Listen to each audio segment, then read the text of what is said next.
All right, guys, our next guest is the father of one of the most talked about women in Hollywood. We've watched both father and daughter go through their ups and downs in their battle with addiction. Well, now he is on the road to recovery and here to talk about it. Please help us welcome Michael Lohan to the show. Yeah. Welcome, Michael. Thank you so much for being here, Mike. Yes, you've been such a good sport already, being here so bright and early. We appreciate I'm used that. to it. With a little one like I have, you know, you're up early. Right. Yeah, 4:30 every morning. Wow, So perfect. you're used to it, absolutely. So let's start with talking about your daughter, of course, actress Lindsay Lohan.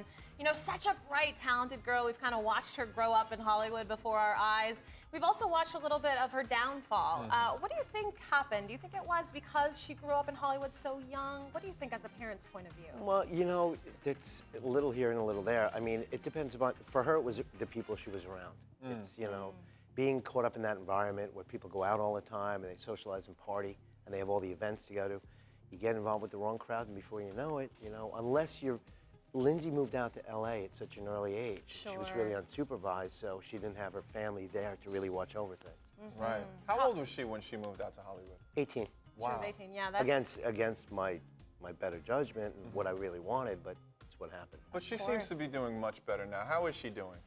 She's sober for 19 months. She's doing fantastic. Great. She's actually working on another movie now, and then she goes back to New York to do a movie in June. So her play was a success. Really, really well. I'm really proud of her. Yeah, we're definitely all rooting for her. What do you think? You know, one thing I hate about Hollywood is how we seem to build people up to tear them down. I hate it when people do that. The tabloids get after you. What do you think it is about the tabloids that made them go after Lindsay so much and all the terrible things that they did to her during her recovery? They need a story. They love, like you said, they love to build you up and tear you down.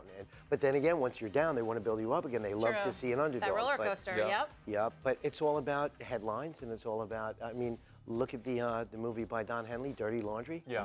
When they talk about all they want to do is find out the dirt, and they want to, you know, pull out the worst in people rather than the best, and it's a shame. True. Yeah, especially with a talent like Lindsay. I mean, she was so amazing. But let's talk about you.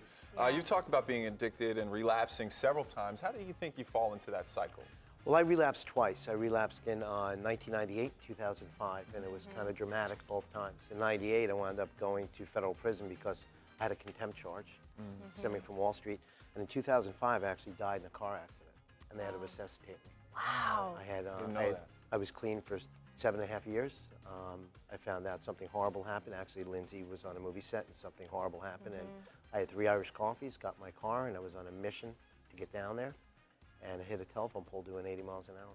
Wow. Well, Changed my life.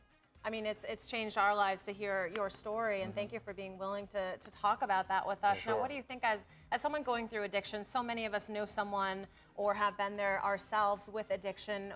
What do you think it takes to really know that you're going to recover? Because you said it's all up to the person. No matter how many people try to help you, it's up to you at the end of the day to make that decision. So what was that decision for you? Well, it's a really good question, because only you know if you're going to recover. Only you know if you want it enough. You can put on this facade and tell people, you know, I want it this time and this and that. Sure. Most of the time, addicts and alcoholics manipulate. Everyone does. We all do. We're all liars when we're in our addiction. I mean, you don't know what to believe, not what to believe. The truth isn't here, and you know if you want it or not. Right. Right, but now you're sober now. Talk about your work in helping others now to I'm a coffee overcome addict, this. as you said. We're all addicted Thanks to to you something, guys, right? because I don't drink that much coffee in the morning.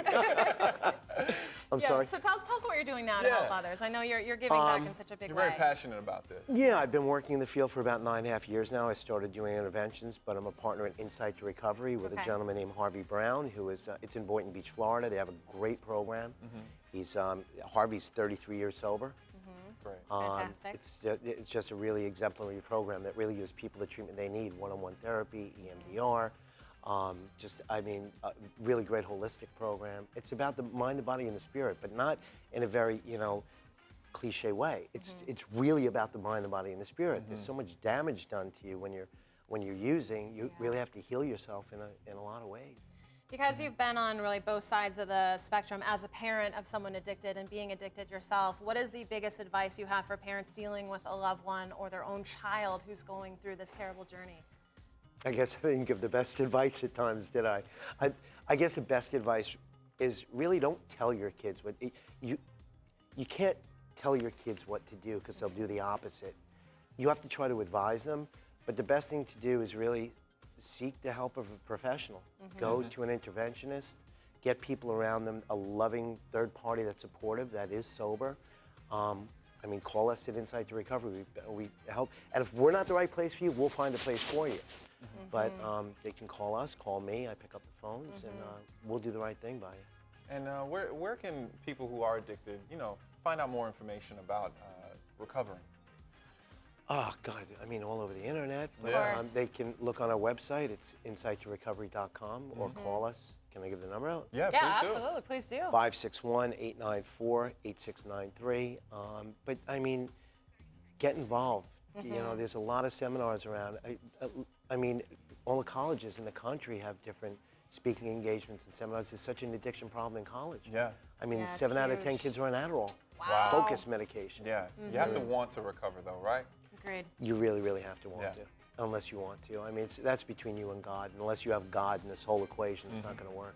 Wow. Well, thank you for all of your insight, Thank for you. being with us this morning Insight, and sharing I your like story. that. You got a lot of insight. Thank you. We'll be right back Like it. at the Daily Thank you. Buzz.